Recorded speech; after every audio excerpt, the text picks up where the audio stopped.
Hello दोस्तों, welcome to the my YouTube channel educational point. स्वागत है आपका मेरे इस नए वीडियो में।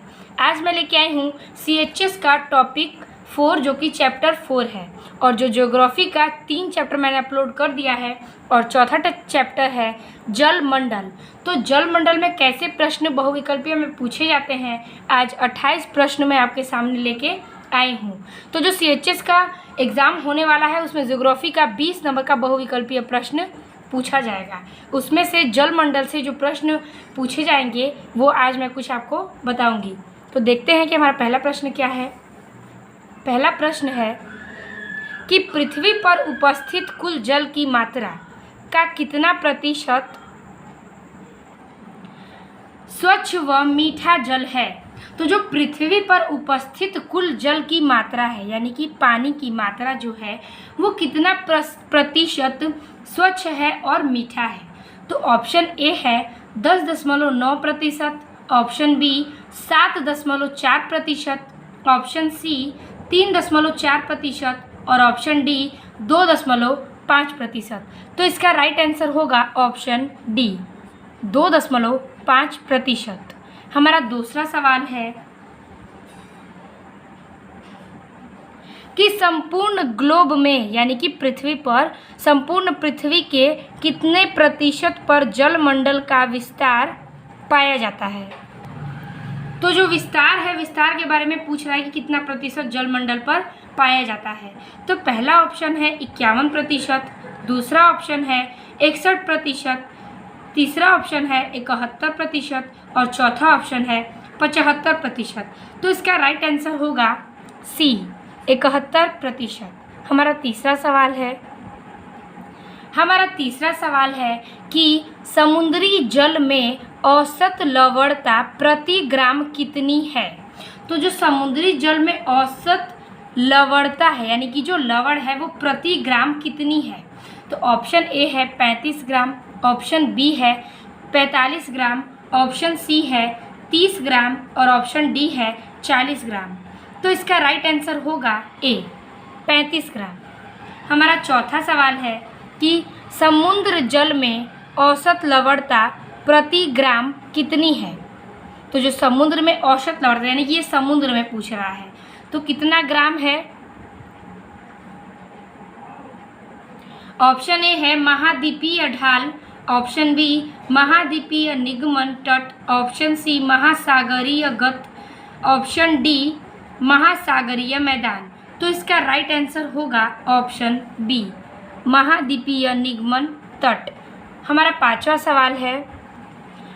सवाल है कि क्षेत्रफल की दृष्टि से विश्व का सबसे बड़ा महासागर कौन सा है। तो जो क्षेत्रफल की दृष्टि से वो विश्व का सबसे बड़ा महासागर, ये क्वेश्चन बहुत ही इम्पोर्टेंट है। तो देखते हैं ऑप्शन प्रशांत महासागर, बी ऑप्शन अटलांटिक महासागर, सी ऑप्शन हिंद महासागर और डी ऑप्शन आर्कटिक महासागर। तो इसका राइट आंसर होगा ए प्रशांत महासागर। छठवां सवाल है हमारा कि प्रशांत महासागर में गल्फ स्ट्रीम सदृश धारा को निम्न में से किस नाम से जाना जाता है। तो जो महासागर है प्रशांत महासागर, वो गल्फ स्ट्रीम, ये बहुत ही इम्पोर्टेंट सदृश है, यानी कि गल्फ स्ट्रीम सदृश धारा को किस नाम से जाना जाता है। ऑप्शन ए है Kuril, option B Kuroshio, option C Oyashio, option D El Nino. तो इसका राइट आंसर होगा ऑप्शन बी क्यूरोसियो। हमारा सातवां सवाल है कि क्यूरोसियो नामक गर्म धारा बहती है। तो क्यूरोसियो नामक गर्म धारा कहाँ से बहती है। ऑप्शन ए हिंद महासागर में, ऑप्शन बी उत्तरी प्रशांत महासागर में, ऑप्शन सी उत्तरी अटलांटिक महासागर में और ऑप्शन डी दक्षिणी अटलांटिक में। तो इसका राइट आंसर होगा बी उत्तरी प्रशांत महासागर में। हमारा 18वां प्रश्न है कि निम्नलिखित महासागरीय जलधाराओं में से कौन सी एक अल नीनो घटना से संबंधित है। तो जो निम्नलिखित महासागर है उसकी जल धारा कौन सी अल नीनो घटना से संबंधित है? Option A Humboldt, option B Benguela, option C Canary, option D Kuroshio. तो इसका राइट आंसर है ए हमबोल्ट। हमारा 9वां प्रश्न है कि निम्न में से कौन सी हिंद महासागर की जल धारा है? तो जो इन चारों में से कौन सी जो है महासागर की जल धारा है? ऑप्शन ए गल्फ स्ट्रीम जल धारा, ऑप्शन बी बेंगुला जल धारा, ऑप्शन सी अलास्का जल धारा और ऑप्शन डी मोजम्बिक जल धारा।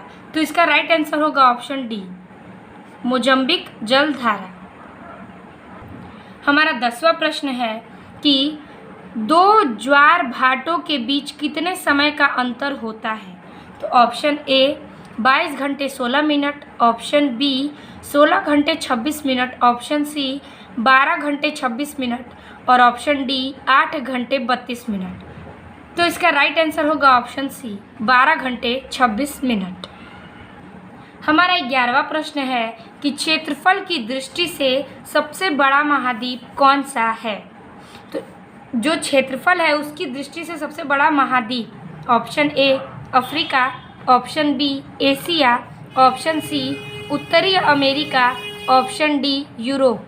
तो इसका राइट आंसर होगा ऑप्शन बी एशिया। हमारा 12वां प्रश्न है कि मेरियाना ट्रेंच कहाँ स्थित है? तो मेरियाना ट्रेंच जो है वो कहाँ स्थित है? तो ऑप्शन ए प्रशांत महासागर, ऑप्शन बी अटलांटिक महासागर, ऑप्शन सी पूर्वी हिंद महासागर और ऑप्शन डी इनमें से कोई नहीं। तो इसका राइट आंसर होगा ऑप्शन ए प्रशांत महासागर। हमारा 13वां प्रश्न है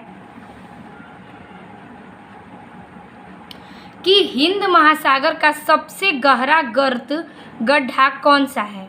तो जो हिंद महासागर है उसका सबसे बड़ा गहरा गर्त कौन सा है? तो ऑप्शन देखिए Mariana, option B Puerto Rico, option C Tonga, option D Sunda.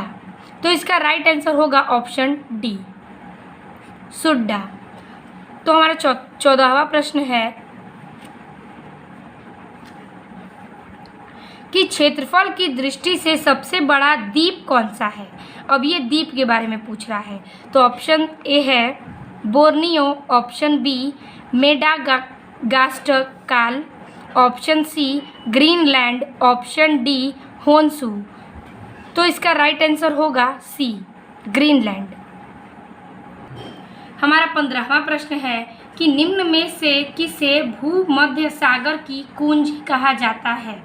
तो इन चारों में से कौन सा है जो भूमध्य सागर की कुंजी कहा जाता है? ऑप्शन ए बेरिंग जल संधि, ऑप्शन बी जिब्राल्टर जल संधि, ऑप्शन सी डोबर जल संधि और ऑप्शन डी पाक जल संधि। तो इसका राइट आंसर होगा ऑप्शन बी जिब्राल्टर जल संधि। हमारा 16वां प्रश्न है कि चिली से ब्राज़ील तट के साथ साथ जाने वाले एक व्यक्ति को पार करना होगा। तो ये जो चिली है वो ब्राज़ील तट के साथ साथ जाने वाले एक व्यक्ति को पार करना होगा। तो वो जल डमरू मध्य कौन सा है? तो ऑप्शन ए है बास जल डमरू मध्य, ऑप्शन बी कुक जल डमरू मध्य, ऑप्शन सी मैगेलन जल डमरू मध्य और ऑप्शन डी टेरेस जल डमरू मध्य। तो इसका राइट आंसर होगा ऑप्शन सी मैगेलन जल डमरू मध्य। हमारा 17वां प्रश्न है कि विश्व की सबसे चौड़ी जल संधि निम्नलिखित में से कौन सी है? तो जो विश्व की सबसे चौड़ी जल संधि है वो इसमें से कौन सी है? तो ऑप्शन ए देखते हैं कि पाक जल संधि, ऑप्शन बी जिब्राल्टर जल संधि और ऑप्शन सी डेविस जल संधि, ऑप्शन डी बेरिंग जल संधि। तो इसका राइट आंसर होगा ऑप्शन सी डेविस जल संधि। हमारा 18वां प्रश्न है कि नील नदी का उद्गम स्थान है तो नील नदी का उद्गम स्थान कहाँ है? तो ऑप्शन ए तिब्बत का पठार, ऑप्शन बी बल्दाई पठार, ऑप्शन सी विक्टोरिया झील और ऑप्शन डी ओंटारियो झील। तो इसका राइट आंसर होगा ऑप्शन सी विक्टोरिया झील। हमारा 19वां प्रश्न है कि यूरोप की सबसे लंबी नदी है, तो यूरोप की सबसे लंबी नदी कौन है? तो option A Danube, option B Volga, option C Rhine, option D Dean. तो इसका राइट आंसर होगा ऑप्शन बी वोल्गा। टेम्स नदी किस देश में है? हमारा जो 20वां प्रश्न है वो बहुत इंपॉर्टेंट है, पूछेगा सवाल है ये कि टेम्स नदी किस देश में है? Option A Germany, option B France, option C England और ऑप्शन डी बेल्जियम। तो इसका राइट आंसर होगा ऑप्शन सी इंग्लैंड में। हमारा 21वां प्रश्न है कि जॉर्डन नदी गिरती है, तो जॉर्डन नदी कहाँ गिरती है? ऑप्शन ए कैस्पियन सागर, ऑप्शन बी मृत सागर, ऑप्शन सी लाल सागर और ऑप्शन डी भूमध्य सागर। तो इसका राइट आंसर होगा ऑप्शन बी मृत सागर। हमारा 22वां प्रश्न है कि कील नहर जोड़ती है, तो जो कील नहर है वो किससे जोड़ती है, यानी कि जुड़ती है? ऑप्शन ए भूमध्य सागर व काला सागर, ऑप्शन बी उत्तरी सागर व बाल्टिक सागर, ऑप्शन सी भूमध्य सागर एवं लाल सागर और ऑप्शन डी प्रशांत महासागर और अटलांटिक महासागर। तो इसका राइट आंसर होगा ऑप्शन बी उत्तरी सागर व बाल्टिक सागर। हमारा 23वां प्रश्न है कि ईरी नहर, यानी कि ईरी नहर जो है वो निम्नलिखित में से किस देश में स्थित है? Option A Myanmar, option B संयुक्त राज्य America, option C Thailand, option D Germany. तो इसका राइट आंसर होगा ऑप्शन बी संयुक्त राज्य अमेरिका। हमारा 24वां प्रश्न है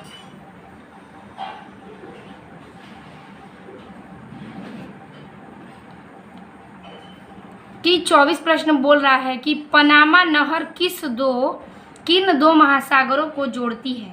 ऑप्शन ए प्रशांत और अटलांटिक महासागर, ऑप्शन बी अटलांटिक और हिंद महासागर, ऑप्शन सी अटलांटिक और उत्तरी महासागर और ऑप्शन डी हिंद महासागर और उत्तरी महासागर।